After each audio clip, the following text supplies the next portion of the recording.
Anggota DPRD Kota Bekasi yang menjadi tersangka pemerkosaan pada anak di bawah umur menyerahkan diri. Justinus Tanaim ini menyedot perhatian warga sekitar. Pasalnya tersangka pada pekan lalu nekat membunuh dan memperkosa jasad seorang gadis asal Nongin atas hal yang ia alami Januari lalu.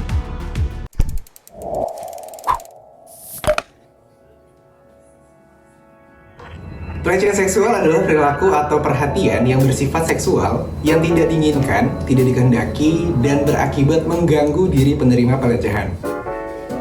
Ada beberapa jenis kekerasan seksual yang berdasarkan pelakunya. Yang pertama, kekerasan yang dilakukan oleh anggota keluarga.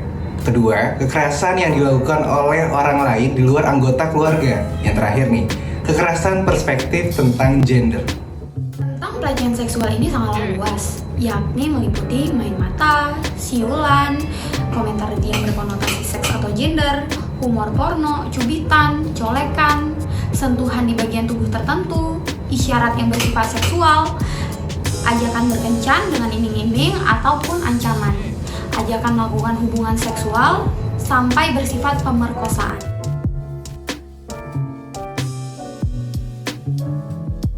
Pelecehan seksual dapat menimbulkan reaksi negatif, seperti malu, marah, benci, tersinggung pada diri individu yang menjadi korban pelecehan tersebut.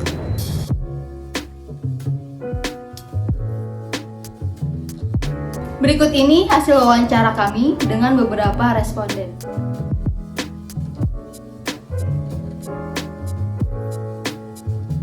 Tahu? Yes. Tahu.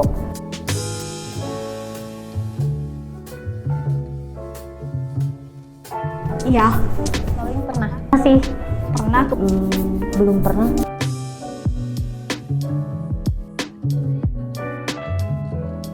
Nggak usah ditanggepin sih. Well, biasanya gue diam aja sih, kayak jalan aja udah gitu, kayak nggak perhatiin mereka. Ya udahlah, gitu aja sih paling. Kesel banget.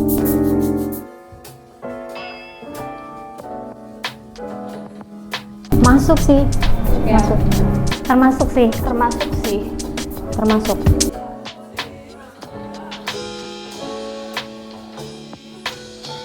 Mungkin attitude dalam berpakaian sih. Ya, menggodanya itu secara langsung berarti dari pakaian sih. Ya, kayak aku yang harus menghindari gitu, atau mereka yang harus dijaga mata dan jaga mulut mereka. Kayak kita setiap orang itu punya hak untuk melakukan apapun, dan si pelaku itu harusnya nggak ngelakuin itu. Jadi kalau menurut gue, bukan gue yang harus introspeksi, tapi pelaku yang harus introspeksi, karena mereka harus jaga lisan mereka sama mata mereka.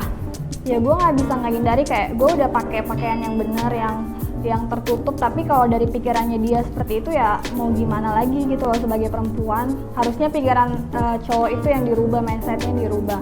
Kayak biasanya kita sih nggak bisa menghindarin ya, walaupun kita sudah berpakaian yang rapi, yang bagus, yang tertutup, sekalipun masih bisa di catcalling.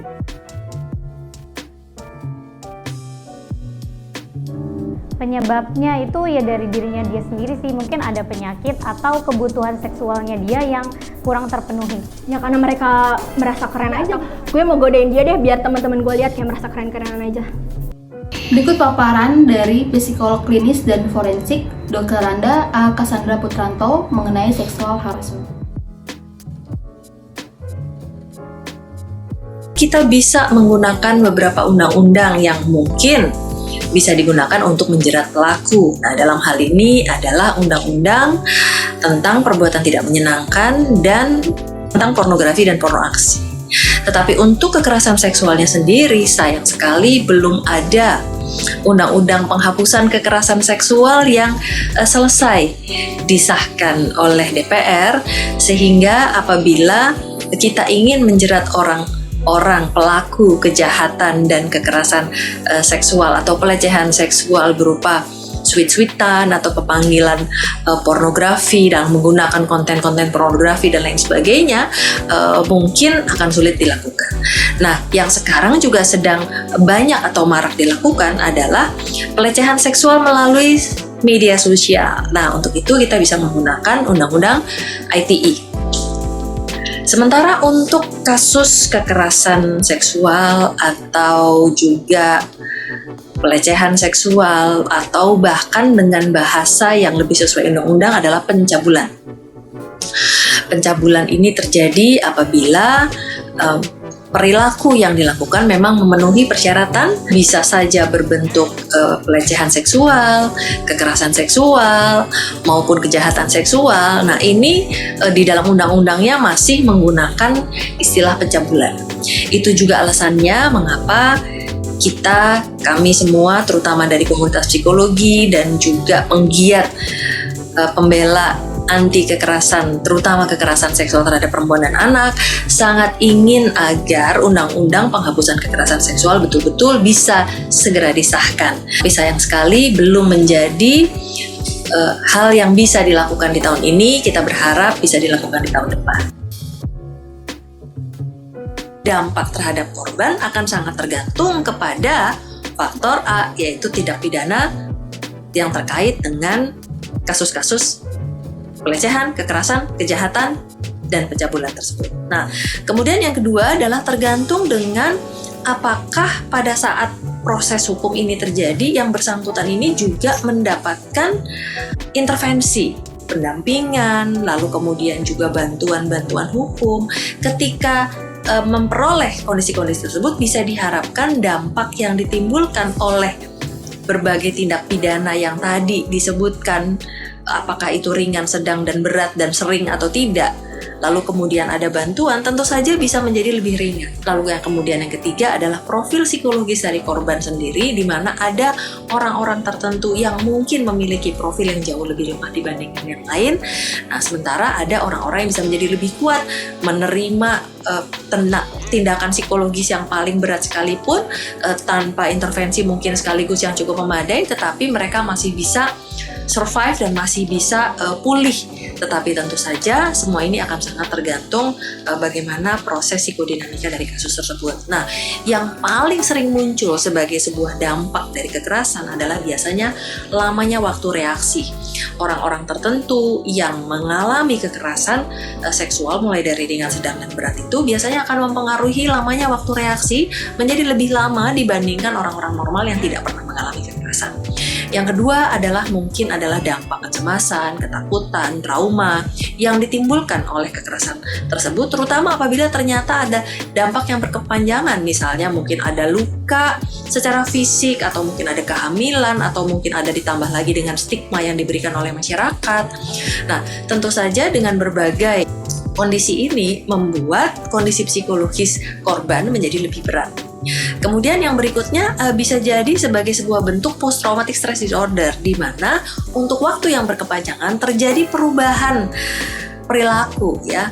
Ada orang-orang yang bisa mengalami gangguan-gangguan psikologis yang tidak terjadi hanya pada saat kejadian atau kemudian beberapa saat setelah kejadian, tetapi justru terjadi pada waktu yang berkepanjangan, ya. Jadi sampai puluhan tahun mendatang, berbagai gangguan-gangguan psikologis itu terutama masih muncul, terutama juga adalah koleksi memori, bagaimana semua kejadian itu terjadi, lalu kemudian akhirnya menimbulkan tekanan sehingga menimbulkan kecemasan, ketakutan, dan bahkan juga depresi, bahkan juga mungkin ada sebagian yang menjadi tergerak untuk melakukan tindakan bunuh diri, sampai kemudian ada juga post traumatic stress disorder yang membuat diri menjadi tertekan, dan terakhir adalah mempengaruhi keterampilan sosial para korban ini terhadap orang-orang di sekitarnya, terutama juga dalam membina hubungan. Seperti yang kita semua ketahui, setiap harinya kasus pelecehan seksual terus bertambah. Hal tersebut menjadi tanda bahwa kesadaran kita mengenai pelecehan seksual sangatlah penting.